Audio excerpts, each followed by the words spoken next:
Olá, meus caros. Bom, nesta aula nós vamos resolver um exemplo a respeito do emprego do método 1, tá certo? Para a determinação das correntes de curto-circuito, o método 1 que a gente viu algumas videoaulas. E a planta que nós utilizaremos é a mesma planta que a gente explorou na parte teórica.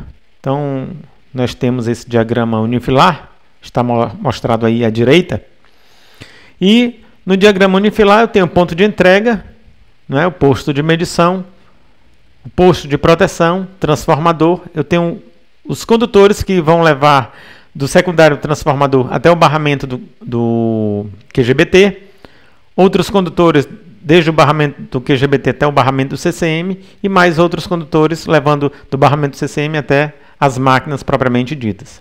Ok? Então eu tenho 3 máquinas, em uma delas eu vou aplicar um curto-circuito e o nosso exercício se resume a determinar os valores das correntes de curto-circuito nos terminais de alimentação do CCM3, que é justamente essa máquina aqui. Muito bem, terminais de alimentação, ou seja, na ponta, ok? Então o que a gente vai fazer? Olha só. Primeiro, nós temos as características dessa planta, né? Então temos a tensão nominal primária, 13,8 kV no transformador, no secundário 380 volts, a impedância desse transformador 5,5%, corrente de curto-circuito no ponto de entrega fornecida pela concessionária 5 kA, o comprimento do circuito desde o transformador até o barramento do QGBT 15 metros, o barramento do QGBT ele consiste em 2 barras de cobre justapostas de 2 polegadas por meia polegada, aproximadamente 50,8 milímetros por 12,7 milímetros.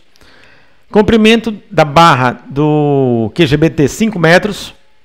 Então a gente vai levar em consideração esse barramento, né? A gente falou que barramentos de comprimento inferiores a 4 metros, nós não iríamos considerar, somente os superiores a partir de 4 metros. Né? Bom, comprimento do circuito desde o QGBT até o CCM, 130 metros. Resistência de contato, 40 ohms.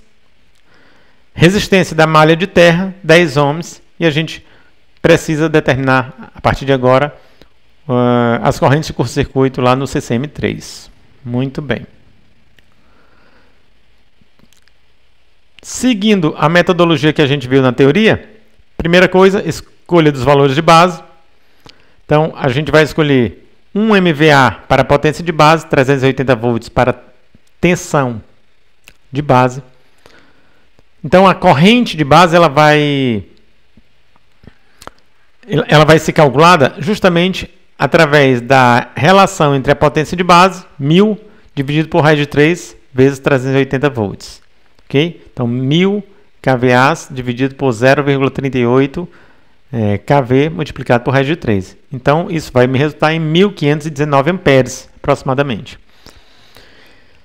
A impedância reduzida do sistema ela vai ser composta apenas pela parte reativa, resistível ao desprezo.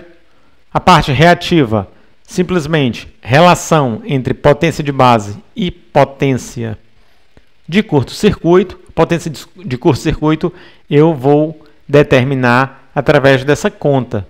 Raiz de 3, tensão nominal do primário e a corrente de curto-circuito fornecida pela concessionária no circuito primário do transformador. Cheguei a 119.511. Vou dividir uma potência pela outra, cheguei a esse número 0,00837 pu. Então essa vai ser a própria impedância do nosso sistema, certo? Impedância reduzida do sistema. Agora a gente vai partir para a determinação da impedância do transformador, tá certo? Mas eu já sei de antemão que é um transformador de 1 MVA, ou seja, a potência do transformador se iguala à potência de base do nosso sistema. Para o valor da resistência do transformador, eu preciso da impedância. Então, eu preciso de resistência e preciso de reatância. Tudo em PU. certo? O que o problema nos forneceu foi somente o valor da impedância total, percentual, 5,5%. Então eu preciso desmembrar isso em parte resistiva e parte reativa e em seguida passar para PU, ambas. Vou começar pela resistência. Então vou pegar o valor da perda no cobre. Se eu consultar a tabela que foi mostrada na aula passada, digo melhor, sobre a teoria desse método 1, então eu vou chegar a esse valor de 11.000 watts, ou então 11 kW, para essa potência e para esse nível de tensão, tá certo? Potência de 1 MVA, transformador com potência de 1 MVA, tensão de secundário 380 volts. Então, perda no cobre, 11.000 watts. E vou dividir pela potência nominal do nosso trafo, que é 1.000 kVAs. Esse 1.000 kVAs vou multiplicar por 10. Então, quando eu fizer as contas, eu terei aqui 1,1%. Certo? 1,1%. Bom, isso aqui nas bases do trafo.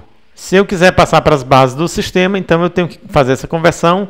Coloquei aqui, olha só, 1,1 ou 0,011, tá certo? Aqui. Eu vou multiplicar por essas relações. Notem que as tensões do secundário, do lado de baixo, e a tensão de base são as mesmas, potência do transformador e potência de base são as mesmas, então essa relação vai ser unitária. Então, como as bases do sistema se confundem com as bases do transformador no lado de baixo, então eu estou com o mesmo valor em PU, certo? Muito bem. A reatância, o que eu vou fazer? Eu tenho o valor da impedância, né? Vou passar para PU, de posse da resistência, impedância e resistência, eu obtenho a reatância. Então, a minha impedância em PU, eu vou tomar o seu valor percentual, ok? 5,5%, então multiplico por 100, divido por 100, tá certo? Então, 5,5%, divido por 100 para passar para PU, então vou ter 0,055, e aí vou fazer esse processo para passar para PU. Ocorre que, como eu já falei no item anterior, né, como a potência do sistema, do transformador, é a potência de base, e a tensão do secundário transformador e a tensão de base se confundem, são as mesmas, então o valor nas bases do transformador e na base do sistema serão os mesmos. Então, 0,055 PU. Muito bem. E agora eu vou determinar o valor da reatância através da impedância e da resistência. Cheguei a esse valor de 0,05389 e agora, isso aqui tudo já está em PU, eu simplesmente vou colocar na forma retangular o valor dessa impedância do transformador. Próximo passo, isso aqui é aquela tabela que eu mostrei para vocês, né? A gente nem precisou, eu lembrava dos valores, mas estão todos aqui. O nosso transformador é esse, 1000 kVAs, 380 volts, no circuito do secundário, uma perda de 11.000 watts e uma impedância percentual de 5,5%. Muito bem.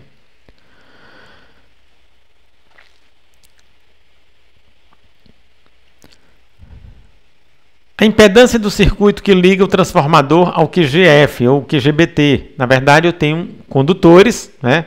E ele fala ele está informando que por fase eu tenho 4 condutores em paralelo, tá certo? A bitola são 300 milímetros quadrados, cada um deles, e o comprimento são 15 metros.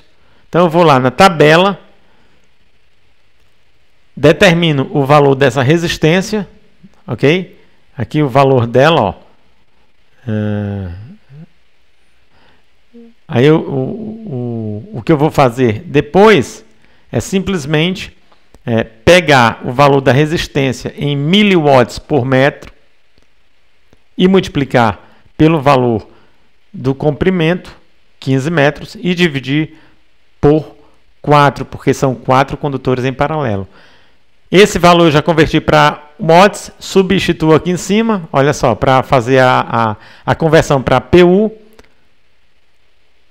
Vou multiplicar pela potência de base, dividir por 1000 vezes a tensão de base ao quadrado. Cheguei a este valor de resistência em PU para este condutor.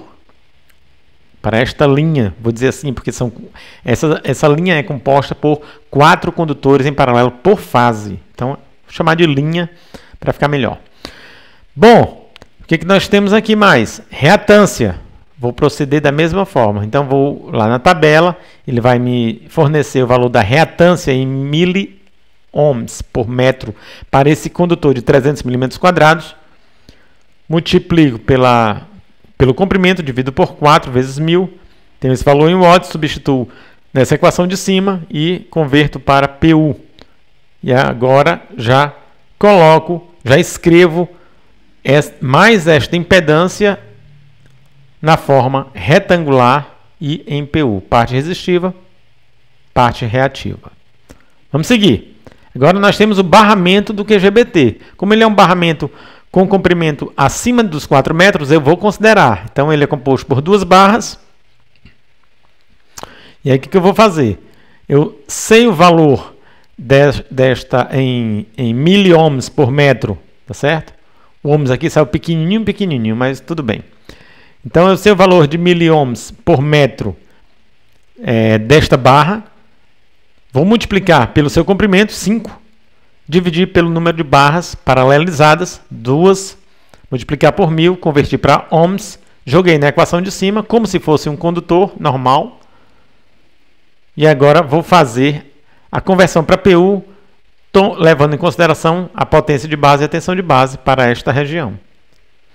Aqui nós temos uma só região, é por isso que a gente já está fazendo cálculo direto, pessoal. Não estamos fazendo a utilização daquela primeira aula sobre PU que nós estudamos, ok? Só temos uma região, então está tudo certo.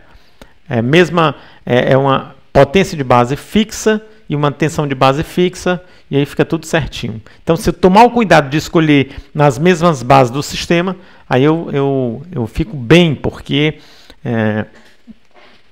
acaba que as bases do transformador se confundem com as bases do próprio sistema e fica tudo certinho, porque as relações vão quase sempre ficar unitárias. Muito bem. Vou seguindo. Reatância, mesma coisa. Peguei a reatância do nosso barramento, né? Miliohms por metro, multipliquei por 5, dividi por 2, vezes 1000, converti para ohms, joguei aqui na equação de cima, fiz a conversão para PU, e agora já escrevi mais essa impedância desse barramento, tá certo? Em PU, tá certo? Parte resistiva, parte reativa. Vou seguindo. Agora eu tenho o comprimento da linha entre o barramento do QGBT e o barramento do CCM. Então eu tenho uma linha de 130 metros, um condutor por fase, é um condutor de 120 milímetros quadrados.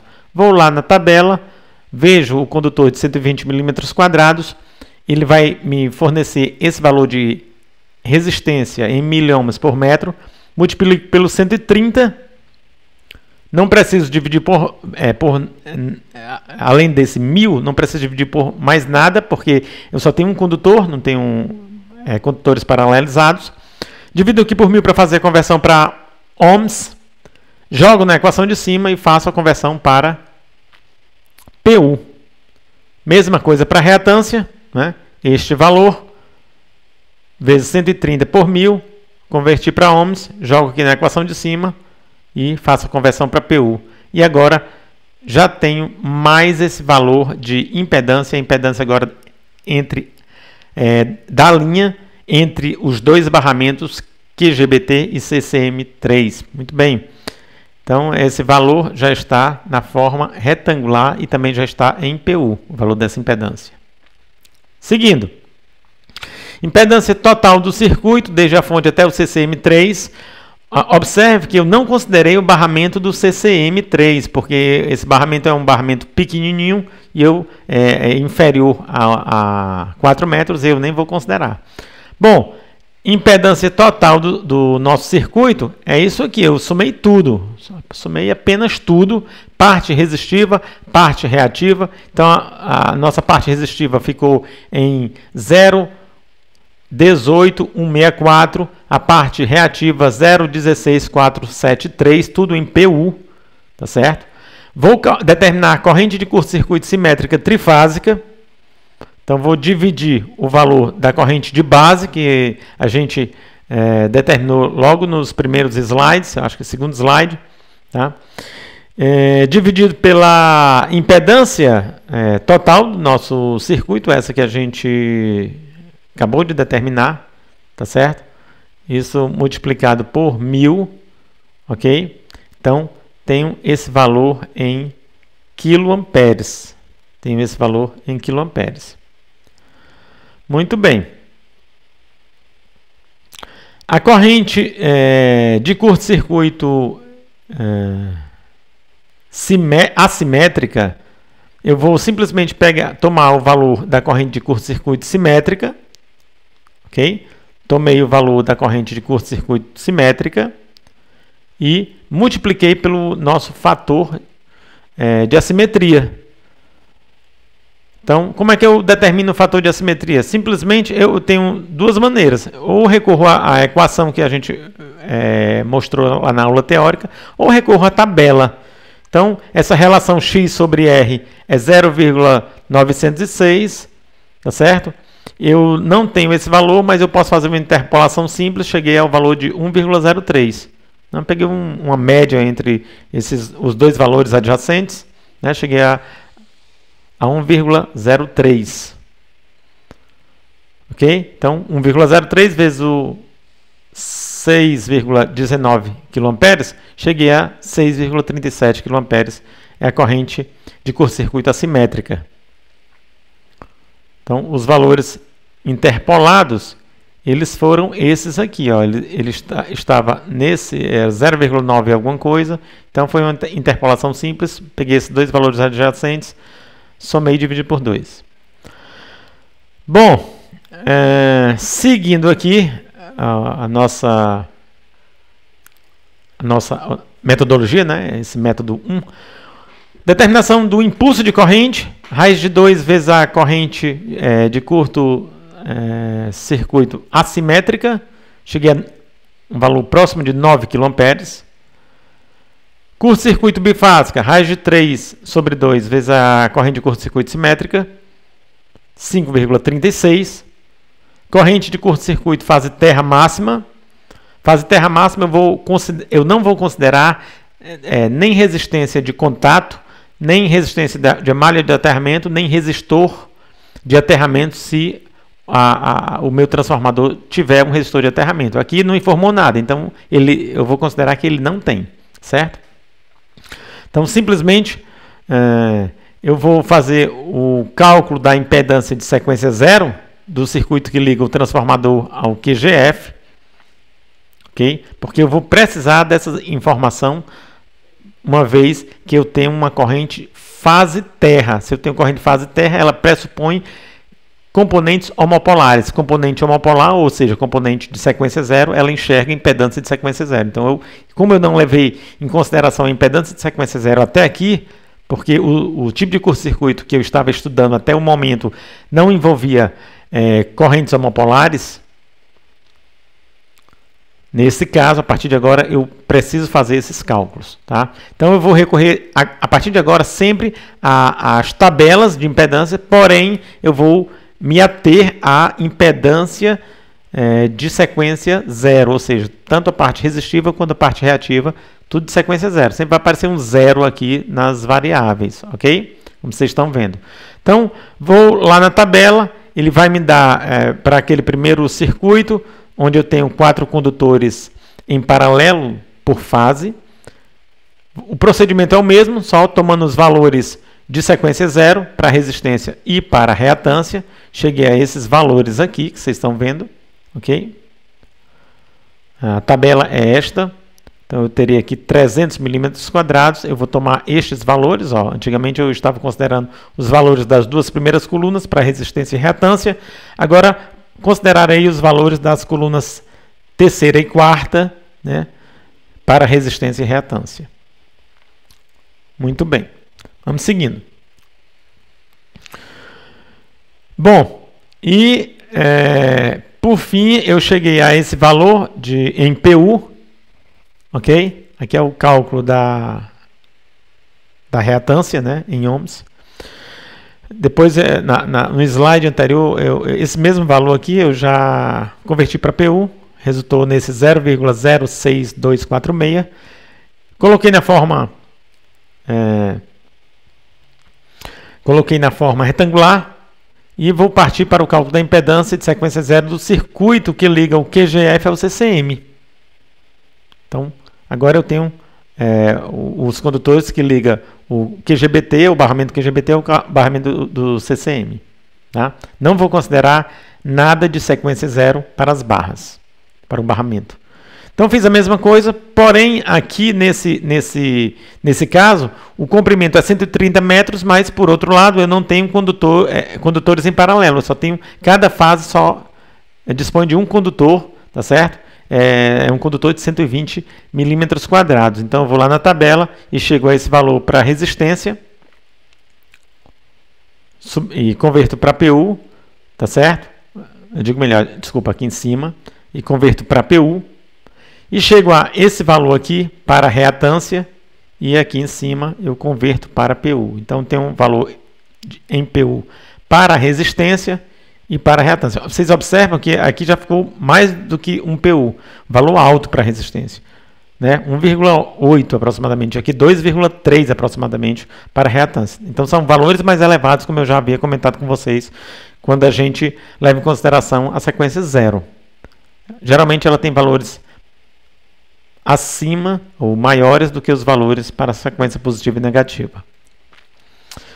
Bom, agora finalmente eu vou pegar todos esses valores e somar. Eu tinha tudo da sequência positiva, agora somei a sequência 0, tá certo?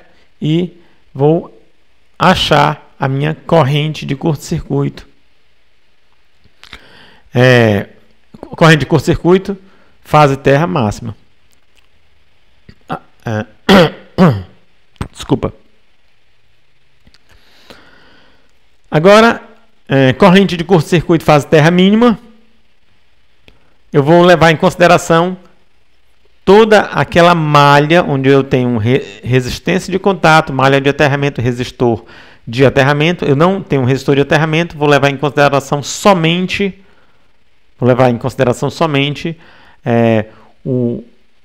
a resistência de contato, valor 40 ohms, e eu vou converter para PU, tá certo? Através das bases do sistema. E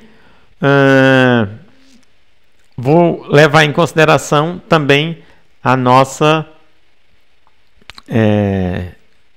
vou levar em consideração a nossa resistência da malha de aterramento, tá certo? De 10 ohms. E vou converter esse valor para PU, tá certo? A partir do momento que eu fiz esta conversão em PU, joguei na equação de cima e aqui eu tenho o valor da corrente de curto-circuito fase terra mínimo. Vocês estão vendo que o valor ficou bem baixo, 5,3 amperes. Isso aí é um valor extremamente baixo, né? Por isso que eu falei para vocês que é extremamente difícil se calcular com precisão esse valor de corrente de curto-circuito fase terra mínimo, tá certo? Então muitas vezes a gente comete erros e o grande vilão é este camarada aqui, tá certo? Muitas vezes, na maioria das vezes, a resistência de aterramento, da malha de aterramento também, a gente sempre considera o seu valor máximo. Então, às vezes você vai medir e esse valor dá 1 ohm, às vezes meio ohm. Ou seja, isso aqui fica muito majorado. Isso aqui fica muito majorado. Isso impacta, tem um impacto tremendo, ainda é multiplicado por 3, tem um impacto tremendo aqui no denominador desta relação, tá certo? E acaba jogando esse valor bem para baixo, né? Provavelmente esse valor é um valor que não condiz com a realidade, tá? Se acontecer um curto-circuito para determinadas condições, dificilmente eu chegarei a esse valor de curto-circuito fase terra mínimo, por maior, tá certo, que sejam as resistências presentes no nosso sistema. Ok, pessoal? Bom, eu espero que vocês aproveitem essa aula. Espero ter me feito entender da melhor forma possível, e a gente segue aí com o nosso curso de proteção de circuitos elétricos, ok? E até a próxima.